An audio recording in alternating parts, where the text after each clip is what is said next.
the desire for more positive experience is itself a negative experience. And, paradoxically, the acceptance of one's negative experience is itself a positive experience. The more you pursue feeling better all the time, the less satisfied you become, as pursuing something only reinforces the fact that you lack it in the first place. Philosopher Alan Watts used to refer to as the backwards law, further reading, the hedonic treadmill. Everything worthwhile in life is won through surmounting the associated negative experience.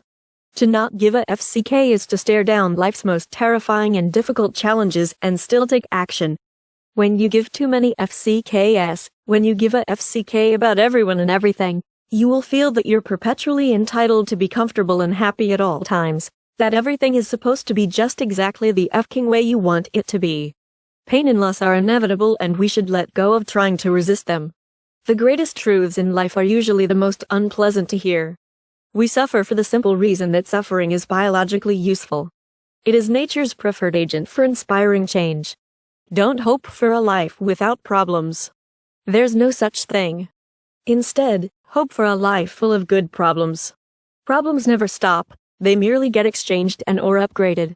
Happiness comes from problems you enjoy having and solving. Nobody who is actually happy has to stand in front of a mirror and tell himself that he's happy. Emotions are simply biological signals designed to nudge you in the direction of beneficial change. Negative emotions are a call to action. When you feel them, it's because you're supposed to do something. Tony Robbins discusses this in detail in Awaken the Giant Within. Just because something feels good doesn't mean it is good.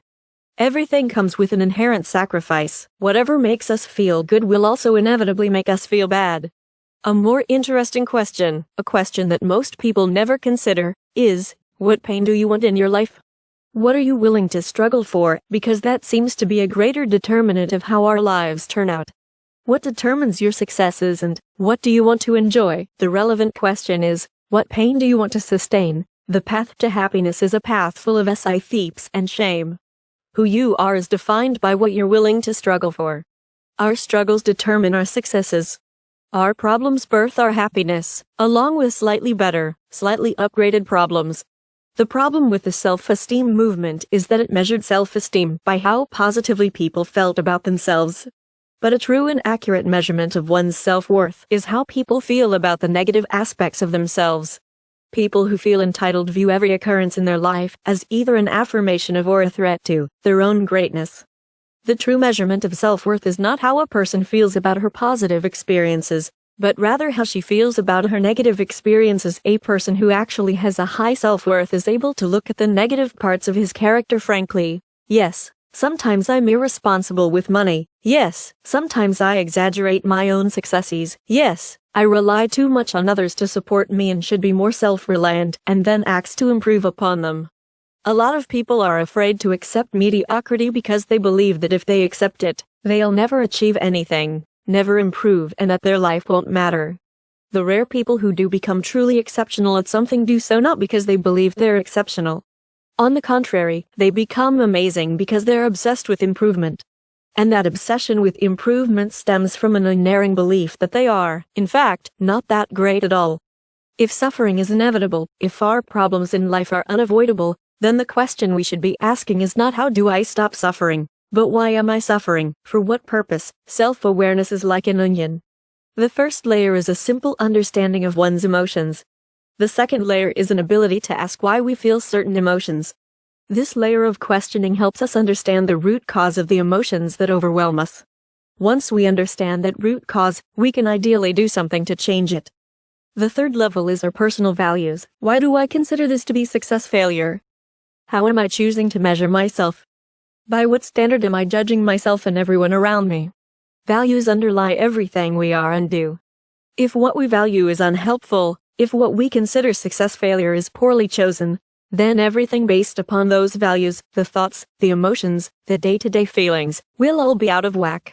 Much of the advice out there operates at a shallow level of simply trying to make people feel good in the short term, while the real long-term problems never get solved. Take a moment and think of something that's really bugging you. Now ask yourself why it bugs you. Chances are the answer will involve a failure of some sort. What is objectively true about your situation is not as important as how you come to see the situation, how you choose to measure it and value it. Our values determine the metrics by which we measure ourselves and everyone else.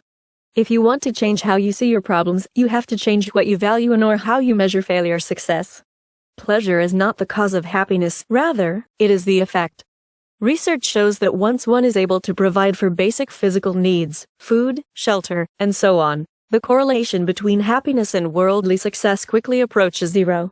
Constant positivity is a form of avoidance, not a valid solution to life's problems which, by the way, if you're choosing the right values and metrics, should be invigorating you and motivating you. When we force ourselves to stay positive at all times, we deny the existence of our life's problems. And when we deny our problems, we rob ourselves of the chance to solve them and generate happiness. Problems add a sense of meaning and importance to our lives. Some of the greatest moments of one's life are not pleasant, not successful, not known, and not positive. Good values are 1. Reality-based, 2. Socially constructive, and 3. Immediate and controllable. Bad values are 1. Superstitious, 2. Socially destructive, and 3. Not immediate or controllable. When we have poor values, that is, poor standards we set for ourselves and others, we are essentially giving FCKS about the things that don't matter, things that in fact make our life worse. Often the only difference between a problem being painful or being powerful is the sense that we chose it, and that we are responsible for it. If you're miserable in your current situation, chances are it's because you feel like some part of it is outside your control, that there's a problem you have no ability to solve, a problem that was somehow thrust upon you without your choosing. We don't always control what happens to us, but we always control how we interpret what happens to us, as well as how we respond. Ryan Holiday writes at length about perspective in The Obstacle is the Way. The more we choose to accept responsibility for our lives, the more power we will exercise over our lives. Take 100% responsibility for your life is principle number 1 in the Success Principles by Jack Canfield. Accepting responsibility for our problems is thus the first step to solving them. A lot of people hesitate to take responsibility for their problems because they believe that to be responsible for your problems is to also be at fault for your problems. The responsibility fault fallacy allows people to pass off the responsibility for solving their problems to others. Our beliefs are malleable, and our memories are horribly unreliable. The more something threatens your identity, the more you will avoid it. Manson calls this the law of avoidance. When we let go of the stories we tell about ourselves, to ourselves, we free ourselves up to actually act, and fail, and grow. There is little that is unique or special about your problems. That's why letting go is so liberating. The narrower and rarer the identity you choose for yourself, the more everything will seem to threaten you.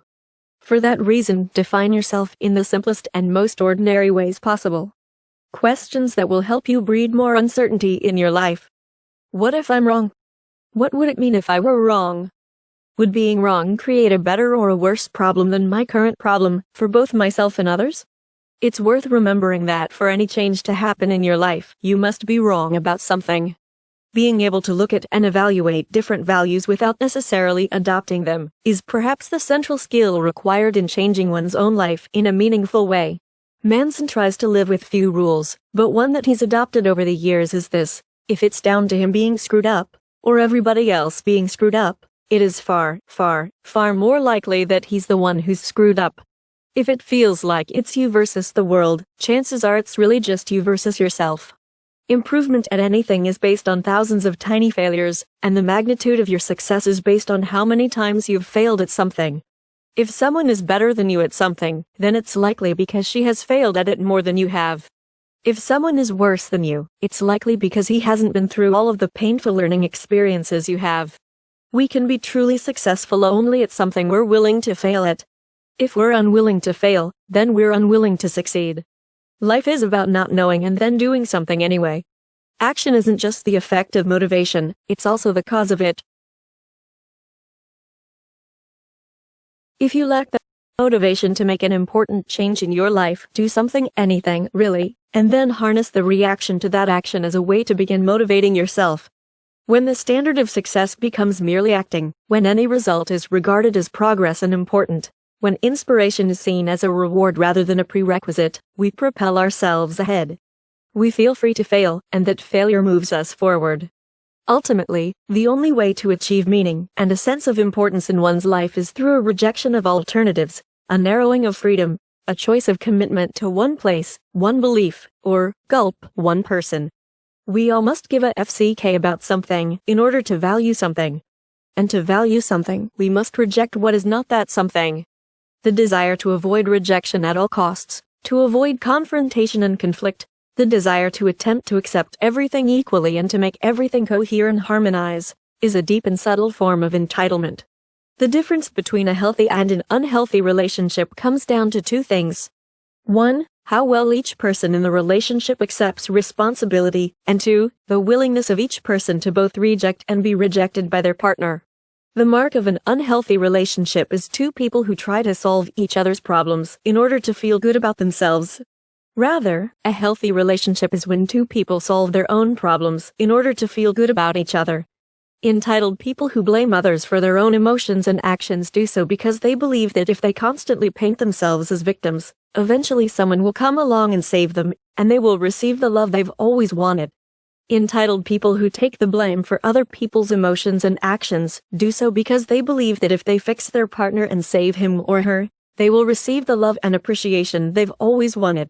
It can be difficult for people to recognize the difference between doing something out of obligation and doing it voluntarily.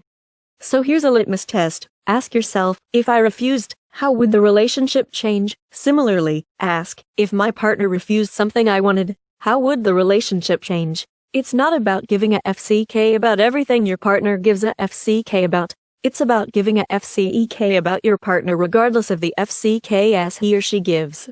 Conflict exists to show us who is there for us unconditionally and who is just there for the benefits. For a relationship to be healthy, both people must be willing and able to both say no and hear no. When trust is destroyed, it can be rebuilt only if the following two steps happen. 1. The trust breaker admits the true values that caused the breach and owns up to them. And 2. The trust breaker builds a solid track record of improved behavior over time. Death is the light by which the shadow of all of life's meaning is measured. Confronting the reality of our own mortality is important because it obliterates all the crappy, fragile, superficial values in life. You are going to die, and that's because you are fortunate enough to have lived.